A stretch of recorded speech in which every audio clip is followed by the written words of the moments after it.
Hey everybody, this is Modern Refugee. One of the first things that people tell you to do when you get into prepping is to store beans and rice. And beans and rice have become sort of the staple in the prepping community. They're cheap, they're easy to get. But a lot of people will say too, I'm not going to just eat beans and rice because they'll get tired of it or whatever. And, the way economic conditions and stuff are nowadays, me, for myself personally, I would rather eat beans and rice every day than go hungry. And a lot of it comes down to cooking. And I wanted to show people how inexpensive beans and rice can be, but I also wanted to show you guys how to make it more flavorful so it's more appealing. Beans and rice are a bit of a blank slate. There's a lot of different ways that they can be prepared. I'm going for kind of a really inexpensive way here. I'm going to fire this up tonight. I'm going to put it in the crock pot because that's one of the things when it comes to cooking beans and rice. It takes a certain amount of energy to cook these items dry.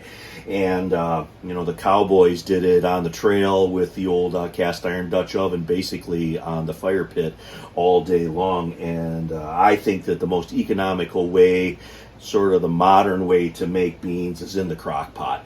And you just have to do it ahead of time. I'm starting this here tonight, and then we're going to tackle the beans here now, and then tomorrow we're going to tackle the rice to go along with this. Now, these are the beans that I'm going to use. This is a half-gallon ball jar here, one of the old blue ones. And these are pinto beans that I purchased in a 50-pound bag from our local co-op probably about 7 or 8 years ago. So 50 pounds of dry beans lasts a long time. I am going to use about 2 cups of beans. And 2 cups of beans are basically about a pound. And a pound of dry beans nowadays costs about, give or take, about $1, and a quarter for a pound. And when I purchased the 50-pound bag of beans of this particular time, if I remember correctly, it was about $30 for a 50-pound bag. And I bought navy beans that way, and I bought black beans that way, and I don't ever remember paying more than about $40 for a 50-pound bag of kind of the locally produced beans. Now, the first thing that I'm going to do here is I'm going to show you the ingredients that are going to go into this. I'm going to put an onion in the crock pot. This is a small jalapeno from our garden that we grew the onions from our garden too. It's August, so this kind of stuff is available to us. And then this is hardneck garlic. It's from one of the bulbs that we grew. The hardneck garlic is starting to get ripe as well, so I crushed that. I'm going to put that in there. And then this is the one store-bought thing that I'm going to use in this. This is a piece of smoked pork neck bone. And I'm going to show you here. We got this down in Saginaw, and you can see there that cost me 64 cents. And that is going to be the flavor for this particular pot of beans. Now I'm going to take these beans, my 2 cups here. I'm just going to rinse these off quick, and I'll be right back in the frame here. And because these were already pre-jarred up for storage, I've got these guys already pretty much cleaned up. I am going to, when I put my water in here though, I am going to pick out any that might float. That's a good sign that something might be wrong with the beans, so we don't want that. And I'm just going to add 4 cups of water in there. And I've only got 1 bean, and that one was broke. That's all that I got out of this waste. So this is what this looks like here. And I'm not going to pre-soak these. I'm not going to do anything with this. I'm just going to plug this in. I'm going to put this on low, and I'm going to let this go for 12 hours. And that liquid that's in there, the water that's in there, that is going to make almost like a broth or a gravy that is going to cover these beans. And the piece of pork that's in there, that is basically like any other kind of smoked pork. So it's going to be like a ham or a smoked picnic. Any meat that comes off that bone can just be shredded and added back into this. So we're going to cover this now. We're going to plug this in.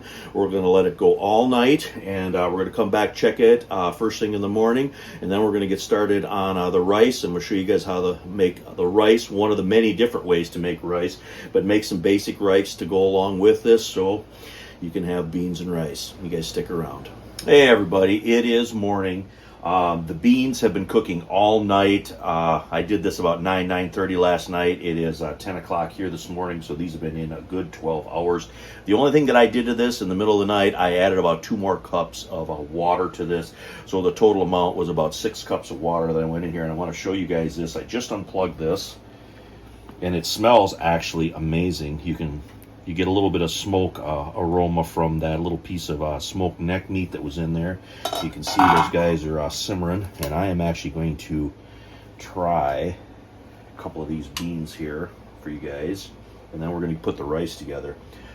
Make sure that these guys don't need any further seasoning.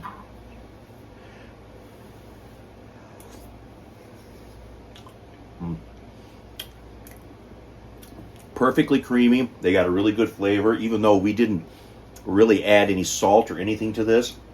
It's got a light smoke taste. The salt and the cure and stuff from the pork has enough salt in this. So these guys here are basically good to go. That little bit of meat that's in there, we can shred that up and add that into the beans. Now we're going to get our rice going. Now we're going to do 2 cups of rice, and I'm going to do the same thing. For ease and economics sake, I'm going to use the rice cooker. You can cook rice on anything, stove, you can fire pit, Coleman stove, whatever, but the rice cooker is what works really good for me. Now, to make like a red rice to go along with these beans, what I do is I take some chicken bouillon cubes. I got 3 chicken bouillon cubes there wrapped up, and that's what these guys look like. And I'm going to get 4 cups of water in here, and then I'm going to add a small box of tomato sauce. It can be canned, and if you don't have canned tomato sauce, you can use tomatoes out of your garden. Just peel them, and then you can go ahead and crush them up, and you can add them into this as well. But this stuff works really good, and this is literally like 65 cents for a carton of one of these. So we're going to get a little water in here, soften up the bouillon cubes, because I got 2 cups of rice. I'm going to want about 2 cups of liquid. Grab a spoon here, kind of bust up the bouillon cubes a little bit. They break up really easy, especially if the water's a little bit warm like this was right here. Now, we're going to add our little bit of tomato sauce into this. So we're going to have a solid 4 cups of liquid that we're going to put onto our rice.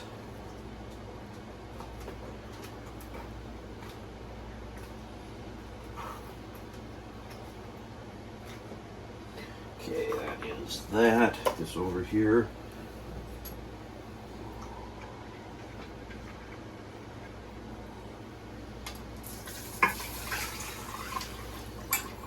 Get that all in there.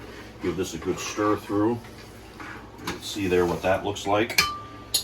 Pretty straightforward and simple. Now all I'm going to do is plug the rice cooker in. Kick that on, get my cover on here. Now we're going to let this go until the rice gets tender, and then we'll plate it up and try it for you guys. Alright guys, it has been probably just about an hour. I always let the rice in the rice cooker go until it kicks off, and then I leave it for another half an hour, just so it's good and fluffy. And I'm going to unplug this here, show you guys what this looks like. That's what the red rice looks like. Now at this point, if you guys want to add some salt or pepper, that's the time kind of to do it. A lot of times if you put seasoning in kind of before you cook it, it'll cook the seasoning away, and then you got to redo it. But I'm going to take a little bit of a scoop here. And I like my rice a little bit sticky too. I don't have to have necessarily super fluffy rice. It can be a little bit, that right there. A little portion on there. Now we're going to get some of our beans, and these beans are still piping hot even though they've been unplugged for at least an hour. And you know, you can use the broth that comes in these beans too. You can put a little bit of both over it. It's whatever you like. And the beans are perfectly seasoned. I'm not going to do anything to those guys there. And like I said, that meat that's in there, you could shred that up and put that in there too, and that's kind of what it looks like. my breakfast.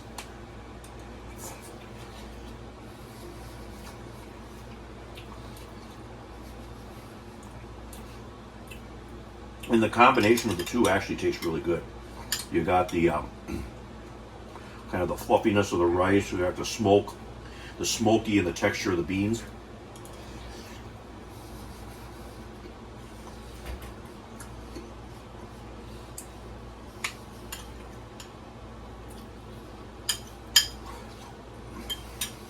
And it's very good.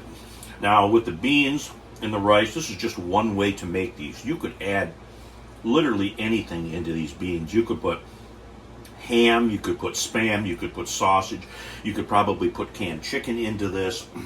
The same thing with the rice. If you don't have tomato sauce or fresh tomatoes, you could use a cupful of salsa out of your pantry or out of your refrigerator.